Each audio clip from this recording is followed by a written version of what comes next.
नमस्कार, heart talk Bharat देख रहे हैं आप। मैं हूं दिवाकर विक्रम सिंह। जन्माष्टमी के दिन कृष्ण जन्म से ठीक 1 घंटे पहले मैं ये वीडियो बना रहा हूं और वीडियो बनाने के पीछे धर्म का राष्ट्र से क्या संबंध है और किस तरीके से कृष्ण का जन्म इस वर्ष के लिए बहुत ज़्यादा महत्वपूर्ण है और इस वर्ष से आने वाले वर्षों के लिए कृष्ण जन्म और कृष्ण के कृत्य और कृष्ण की राष्ट्रनीति और अर्थनीति सब कुछ चर्चा का विषय जरूर बनती है। मन में कौतूहल आया, इसलिए मैंने सोचा कि इस पर एक वीडियो बनाऊं। वीडियो बनाने से पहले आपसे अनुरोध है कि जो बात मैं कर रहा हूं इसे सुनिएगा ज़रूर और अच्छा लगेगा तो इसे शेयर करिएगा और हमारे चैनल हार्ट टॉक भारत को सब्सक्राइब करिएगा। कृष्णाय वासुदेवाय हरे परमात्मने प्रणतः क्लेशनाशाय गोविंदाय नमो नमः।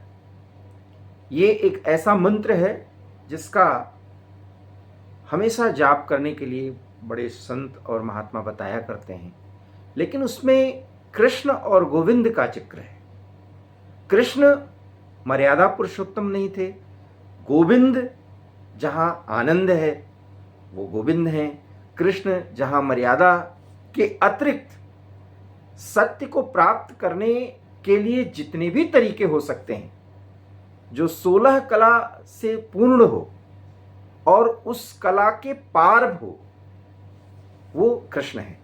और इसलिए महाभारत के युद्ध में कृष्ण ने गीता का संदेश दिया, विराट स्वरूप भी दिखाया और साथ ही साथ दुर्योधन तक को मारने के लिए जितनी भी रणनीति की जरूरत पड़ी और अपने लोगों के साथ युद्ध करने के लिए साम दाम दंड भेद इन चारों का इस्तेमाल करके सत्य को प्राप्त किया और उसके लिए एक ज़रूरी उपाय ये बताया कि कोई न लड़ता है न लड़वाता है, सब कुछ वो कृष्ण करवाते हैं। ये सारी बातें सुन के आपको लग रहा होगा कि ये तो कोई एक उपदेश है। जी नहीं।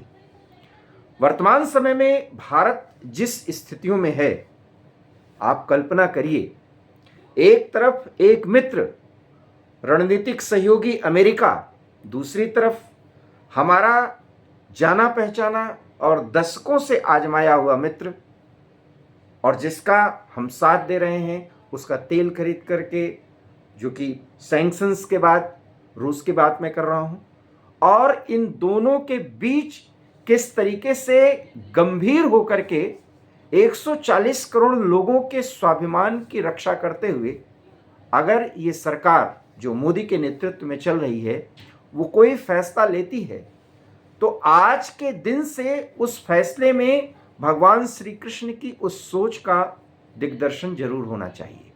और वो ये है कि किसी भी सत्य और किसी भी सिद्धांत के परिपालन में अगर व्यवहारिकता का पुट लाया जाए और ज़रूरत के मुताबिक उसे हर कसौटी पर कस करके धर्म की खातिर उसमें हर एक कूटनीति भी आती है, हर एक चीज़ का इस्तेमाल कर सकते हैं और फिर उसे प्राप्त करने के लिए, अर्थात अपने लक्ष्य को प्राप्त करने के लिए हम ऐसा कुछ करें जिसमें लोगों की नज़र में हो सकता है वो गलत हो, लेकिन बहुतों के सुख सुविधा और उनके सुरक्षा के लिए वो ज़रूरी होता है, तो हमें वो कदम उठाना चाहिए।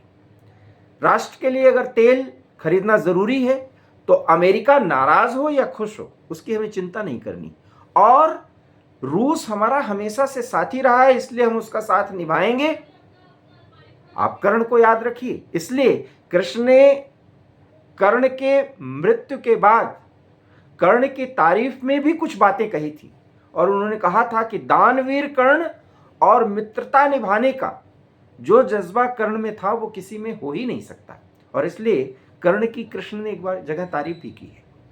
इसलिए मैंने कहा कि कृष्ण और गोविंद से हटकर आज के दिन हम अभी कन्हैया के रूप में भगवान श्री कृष्ण के इस स्वरूप को देख रहे हैं, जो 16 कला में एक महत्वपूर्ण बाल रूप है।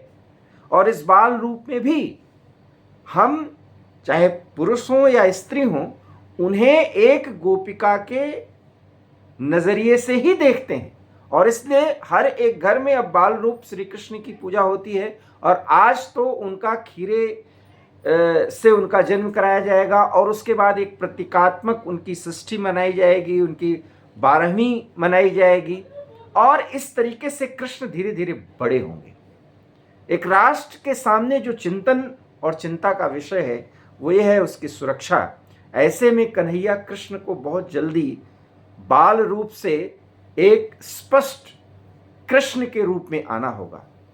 और आप याद करें, इन दिनों बहुत ज़्यादा चर्चा होती है उड़ीसा के उस भविष्य मलिका की, जिसमें भगवान जगन्नाथ, जो कि आने वाले समय में एक ऐसे स्वरूप में आएंगे और जो कि जन्म ले चुके हैं, ये शास्त्र कहता है। और मैं शास्त्रों की ही बात बता रहा हूं, अपनी कोई बात नहीं कर रहा हूं। उस रूप में जब आएंगे तो वो कल्कि अवतार होगा। और उस कल्कि अवतार की स्थिति में जो दुनिया के इस समय हालात हैं, और भारत इस हालात से कैसे निपटेगा और किसके नेतृत्व में ये सब कुछ काम होगा, और भगवान उसका नेतृत्व कैसे करेंगे, उसको कैसे सहयोग देंगे, राष्ट्र नीति को आगे बढ़ाते हुए दुनिया में भारत कैसे अपने को विश्वगुरु बनाएगा, ये भी आज कन्हैया से प्रेरणा के लिए जरूर करना चाहिए। उनसे प्रेरणा लेनी चाहिए और उनसे प्रार्थना में ये करनी चाहिए कि हम व्यक्ति के रूप में, परिवार के रूप में, समाज और राष्ट्र के रूप में इतने ही सुरक्षित रहें।